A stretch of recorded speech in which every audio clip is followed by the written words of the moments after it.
membeli minyak dan gas ini akan menjadi topik pembicaraan kita kali ini.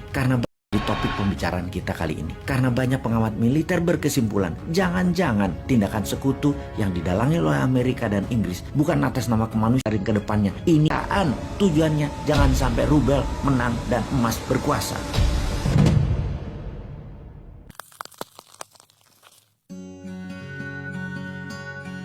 Assalamualaikum sahabat, bagaimana keadaan kalian hari ini? Kami doakan semoga sehat selalu.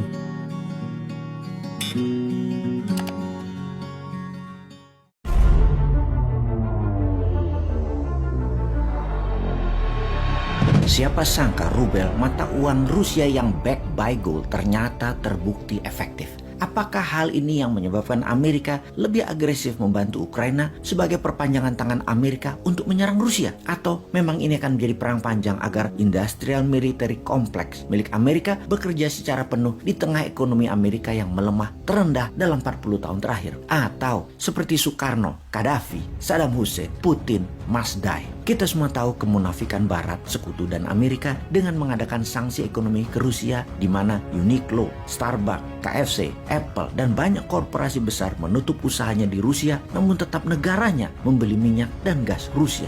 Bukan hanya membeli, mereka nurut disuruh bayar pakai rubel atau pakai emas. Hebatnya lagi, rubel tadi tidak menggunakan back by dolar atau nilai rubel tidak mengambang terhadap dolar, namun rubel jadi stabil dipatok pakai harga emas. Inilah hal yang terbukti efektif yang dilakukan oleh Putin untuk melawan sanksi ekonomi dengan serangan balik. Dengan tetap membeli rubel dengan standar emas, maka sesungguhnya perang Ukraina akan panjang dan dalam jangka panjang Eropa akan bangkrut, begitu juga Amerika akan bangkrut. Rubel backed by gold dan transaksi emas membeli minyak dan gas ini akan menjadi topik pembicaraan kita kali ini. Karena banyak pengamat militer berkesimpulan, jangan-jangan tindakan sekutu yang didalangi oleh Amerika dan Inggris bukan atas nama kemanusiaan membela Ukraina itu, tetapi rubel backed by gold ini akan membahayakan US dollar dan pound sterling ke depannya. Inilah tindakan utama mereka sesungguhnya. US dollar yang menguasai 65% perdagangan dunia ditambah euro sekitar 22% adalah 87% mayoritas transaksi di dunia akan terancam dengan rubel dan emas sebagai alat bayar, sehingga Rusia harus diserang dan disudahi perannya.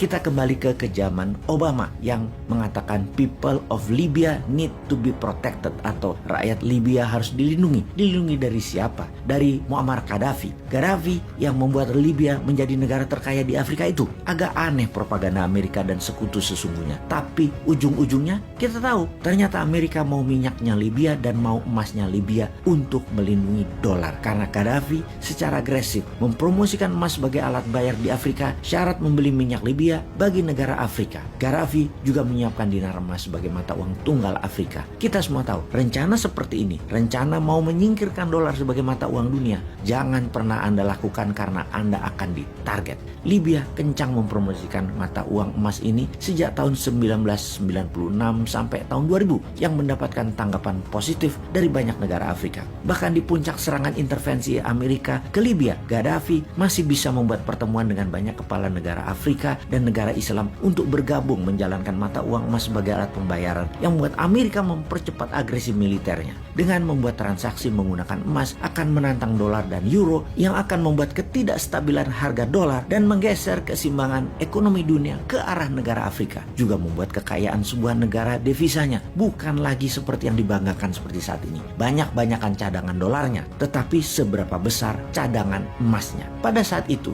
Libya punya cadangan emas 144 ton. Inggris punya 3 kali lipat, mendekati 450 ton. Namun penduduk Inggris 10 kali lipat penduduk Libya. Jadi ketika minyak Libya dibayar harus pakai emas, maka Amerika terancam. Gaddafi harus jadi pendosa dan rakyat Libya harus dilindungi. Pala lo bau menyan. Geblek emang Amerika dan negara yang mendiamkan kezoliman Amerika itu. Kita ingatkan kembali sebelum Libya Gaddafi dieksekusi, maka Saddam Hussein juga dilibas karena mempromosikan hal yang sama. Transaksi minyak Irak hanya bisa menggunakan euro dan emas. Masih mending karena masih bisa terima euro. Namun terbanyak negara Afrika membeli minyak Irak pakai jaminan emas. Yang pasti Amerika melakukan embargo terhadap Irak, sanksi ekonomi dan invasi penggulingan pemerintahan Saddam. Pastinya menggunakan emas sebagai alat bayar akan membuat negara Timur Tengah dan negara Afrika menjadi negara yang berdaulat dan kuat. Dan bagi Amerika, hal itu harus dihindari dengan berapapun biayanya, harus tidak boleh terjadi, yaitu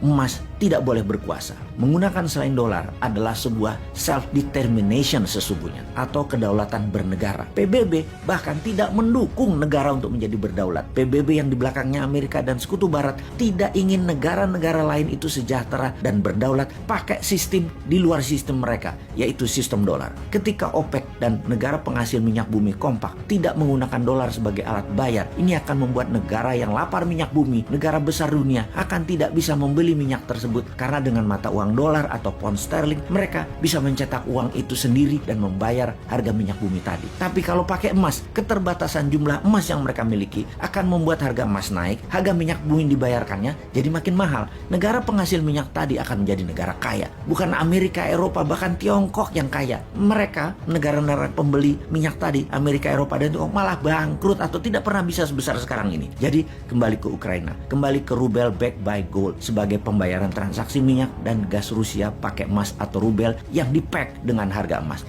Hal inilah yang menjadi alasan utama mengapa senjata perang mulai mengalir dikirim ke Ukraina. Tujuannya bukan kemanusiaan, tujuannya jangan sampai rubel menang dan emas berkuasa. Kalau Indonesia gimana? Dukung emas atau